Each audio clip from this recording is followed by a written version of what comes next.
All right, folks, here's the guitar I've been promising for a while. Name is BMO.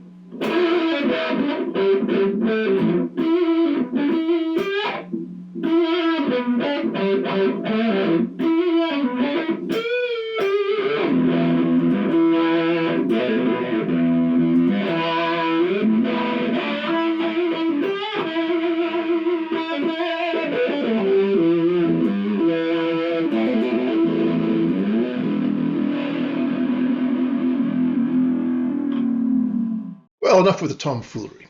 Let's talk about what's happening in the intersection between public policy and the markets. On Wednesday, Chairman Powell and the Federal Reserve had their open markets committee meeting, and afterwards, Chairman Powell essentially gave his normal speech, which is to say, we're going to stay the course, nothing much is going to change. However, we don't see really any need for interest rate cuts for at least the next 3 years.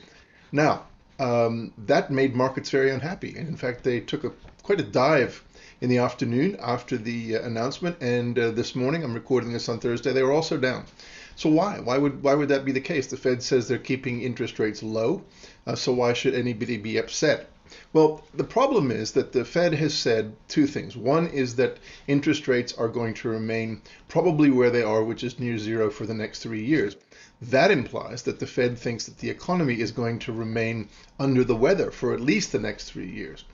Number two, given the fact that the Fed has announced that it's not even going to think about raising rates until we see sustained inflation over 2%, it doesn't seem as though there's any likelihood that that's going to happen. But the Fed basically said that it wasn't going to use any more of its policy tools to make it happen. So what's going on here? Why is the Fed saying that it wants to achieve a policy target of 2% inflation, but not willing to do anything about it? And this is where we reach the intersection of politics and the markets. Here's the problem. In private, central banks will always admit that low interest rates are like rocket fuel for asset prices like stocks.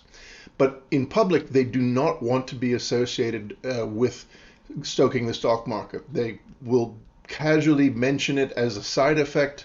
They will try to downplay it. They want to focus on employment. They want to focus on economic growth. And the reasons for that are pretty simple. They do not want to be blamed if the bubble pops. They don't want to be blamed for the inequality that definitely arises when the Fed acts and raises asset prices, making stockholders wealthier where everybody else is suffering. And they don't want to be seen as though they're putting a put under the markets, which of course they are doing. They're not doing this intentionally. It's just the fact is that the Fed is limited to a set of policy tools in monetary policy terms that can only really have an impact on asset markets. This is something I've covered many times in my videos, and I continue to maintain that we do have inflation when the Fed prints money, quote unquote, and that inflation is found in the stock market. It's not found in the real world because Fed money does not go to the real world unless one other thing happens, and that's that one other thing we want to talk about today. Now, there's another central bank out there called the Bank of International Settlements. It's sometimes known as the central bank's central bank.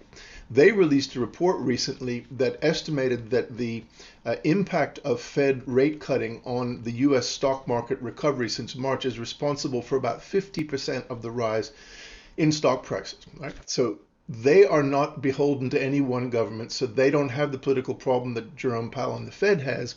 They can come out and admit that the Fed's monetary policies, low interest rates, and also backstopping of credit markets, mainly through jawboning, basically promising to do it if necessary because they haven't actually bought much, that is responsible for half the increase in stock prices this year. So congratulations, folks. Half of the wealth that you've gained, or half of the gains that you've made, are based on public policy by a small group of unelected bankers. Now, I'm not criticizing. You got to take it as you can get it, but this is the reality. The Bank of International Settlements has a very good team of economists, and I trust them when they say this.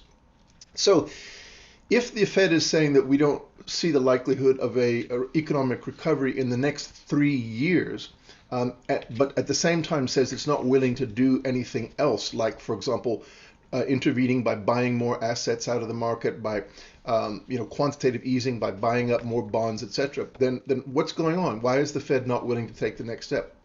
Well, it's precisely for the reason that the Bank of International Settlements put out, because they know that if they do that, it's not going to have an impact on the economy, and therefore it's not going to have an impact on inflation. There's a limit to what the Fed can do. The Fed does not directly influence what happens in the real economy, particularly in a situation of slack demand, very low interest rates where you already have a lower bound, and number three, an unwillingness to invest because of deep, deep uncertainty about the future of the economy. It's like pushing on a string. I always say that when you try to use monetary policy to stimulate the economy, effectively what you're trying to do is to stimulate lending. You're trying to get people to lend money and get people to borrow money to buy. But in a situation like this, where so many people are running out of income because of what's happening, and because the economy's future is so uncertain, banks are not lending. In fact, the requirements for small business loans have reached levels of stringency that have not been seen since the late 2000s, like 2008, 2009, just in the middle, just as the crisis was developing. So whereas if you're a big company and you can get Fed-backed, or at least theoretically Fed-backed credit at incredibly small spreads at the moment in corporate credit markets, if you're a small business, zilch, nada, you can't get anything. So that's why monetary policy doesn't have an impact. Now, there's another reason I think why the markets are unimpressed with what the Fed's saying, and that is history. The Bank of Japan in April 2013 announced essentially the same package of interventions. They said that they were going to target inflation at a certain rate. They were going to do everything they could to get to hit that rate within the next 2 years. They were going to try to get the economy going again. And what happened? Nothing. Basically, Japan has not seen 2% inflation ever since. So knowing that, market participants are clear that this is probably a non-starter. And even more depressing for people who actually pay attention and know the history, that means that we have reached the stage of Japanification, which is something that a lot of people have been talking about, saying, if we get to the situation like Japan has, where the central bank can no longer engineer any kind of a recovery, can't raise inflation, can't do anything, no matter basically going negative, then what's left for us? So the reason why the markets turned down on Thursday, I believe, is because the markets realized that the Fed is basically reached the end of its rope. There's nothing more the Fed can do. It could try some more quantitative easing, but it knows, like I said, that's pushing on a string. So fundamentally, where does that leave us? Well, the bottom line is what the Fed knows, what the market knows, what anybody who's a smart investor knows. The Fed cannot generate demand in the economy. That is especially when you're in a liquidity trap, the lower bound that we're in right now. And that's why the upcoming election is so critical to the markets. Fundamentally, the Fed has been saying, and I just saw an article this morning that shows all of the major Fed governors all talking about the same thing, all saying the same thing, saying that nothing can happen at this point until and unless Washington, D.C. starts pumping money into the economy through stimulative fiscal measures, i.e. spending money. Not tax cuts, spending money. Now, as we know, this is something that is not happening because the Republicans and the Democrats, for whatever reason, cannot agree on a package. But at this point, it is highly unlikely that anything will happen before the election. Question is, what happens after the election? Well, just yesterday, J.P. Morgan and Company put out a nice little research note, which I'm going to throw up here on the screen now to summarize their interpretation of the likely impacts of the election, what could happen. But the bottom line here, before I show that, I just want to emphasize this is about fiscal policy. The US government has got to spend money in order to get the economy out of the hole that it's in. We also know that we face headwinds because of the coronavirus. That's why we're in the hole. But we cannot get out of the hole unless people have money to spend to boost demand. Sure, some companies are doing great. We know that the big tech companies are doing great. But they've reached the end of their rope too in terms of valuations. All over the place, analysts are saying the same things. It's the most crowded trade anybody has seen in their lifetimes, and there's just not much more upward it can go. That's why we saw a correction last week. That's why the market is waiting for guidance. But it's waiting for guidance from Washington. And right now, with less than 2 months to go before the election, that guidance is not going to be coming. It's coming the day after. So let's look at what J.P. Morgan Chase had to say about this potential impact of the election. Well, this chart shows basically the scenarios. First, with a Trump victory on the left, a Biden victory on the right. Maybe those should be reversed. And on the left-hand side, what happens in the legislative branch. The first scenario is if Trump wins, the Democrats retain the House and the Republicans retain the Senate, which is basically where we are. Their only recommendation is that you should actually be underweight emerging markets and Asian stocks, equities, and currencies in the expectation that there will be a continuing conflict with China on all fronts. Note that they're not suggesting any investment in U.S. equities in particular as a potential play for investors going forward over the next couple of quarters and years. On the right-hand side, if Biden wins, but we retain the Democratic House and Republican Senate, basically he's saying, or they're saying, you could then consider emerging market and Asian equities and currencies on the assumption that trade policy is less combative. But note again, no recommendations when it comes to U.S. equity, right? Because they do not see any tailwinds for U.S. equities under either one of those scenarios.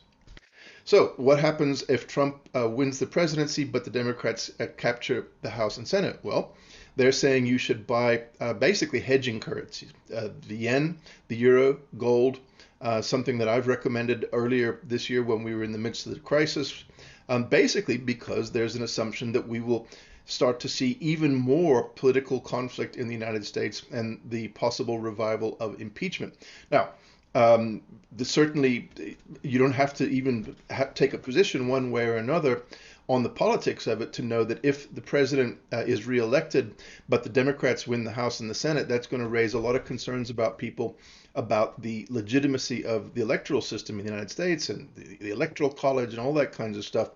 Because if the Democrats get the votes to capture both houses but lose the White House, it's almost certainly going to be because of the Electoral College, and that is going to make a lot of people very upset, and that is going to lead to conflict. The final possibility in the lower right corner is a Biden victory with the Democratic House and Senate. Here, they're saying, buy U.S. materials and industrial equities, base metals, infrastructure spending, something I have suggested as well. Consumer discretionary stocks, higher minimum wages. Emerging market Asian equities and currencies. Again, just like above, less problems on the trade front. Grab gold and high yield currencies because the possibility is that U.S. real yields will fall because of continuing deficit spending and so on and so forth. And then finally, underweight the tech sector because the assumption is that the Biden administration may favor more legislative changes to reduce market concentration and power. Now, I'm always in a difficult situation here because, when I look at things from the perspective of an investor and as an economist, a political economist, somebody who, looks at the intersection between public policy and economics, I'm always caught in this bind where if I say, look, the obvious good thing that we want to happen is something that lines up with a particular political result. That is not my point. I'm not saying that I support anything, but clearly the problem that we have right now is that the federal government needs to spend money. And the only real likelihood, and this is coming from JP Morgan Chase, one of the oldest and most established and most successful investment houses in the world, is saying the only way that's likely to happen in terms of US equity returns is if you have a unified Democratic control of Washington, D.C. Now, one possibility that they don't entertain is what happens if the Republicans win everything. Now, of course, that possibility is very low at this point because of the situation in the House. But if that were to happen, who knows? Who knows what money would be spent on? Who knows what kind of policies would be adopted? But the likelihood is so low that JP Morgan Chase didn't even consider it. Realistically, at this point, we do need the government to spend money, barring a miracle.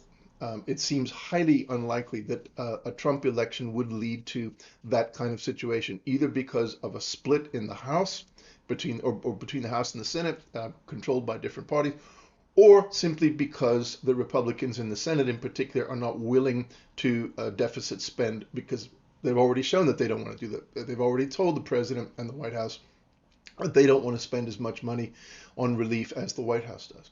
So assuming that goes forwards, that really only leaves one possibility for U.S. investors. You got the Fed out of ammunition. You got the Fed not willing to do any more because it doesn't want to be seen as essentially operating just for the benefit of the stock market. You've got a complete dependency on fiscal policy to move things forward. What's the answer? I hate to say it, folks, but you can draw your own conclusions.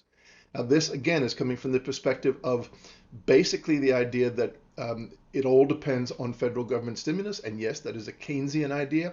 I accept that basic premise. I wouldn't call myself a Keynesian, but absolutely it makes sense to me. I've always emphasized insufficiency of demand. I'm not a supply side economics person. So fundamentally, that's the message for today. You got 2 weeks, or sorry, 2 months to go until we find out. Anyway, this is Ted Bauman signing off. Please don't forget you have the opportunity to subscribe to my newsletter. Click on the information in the text below. Thank you. I'll talk to you next week.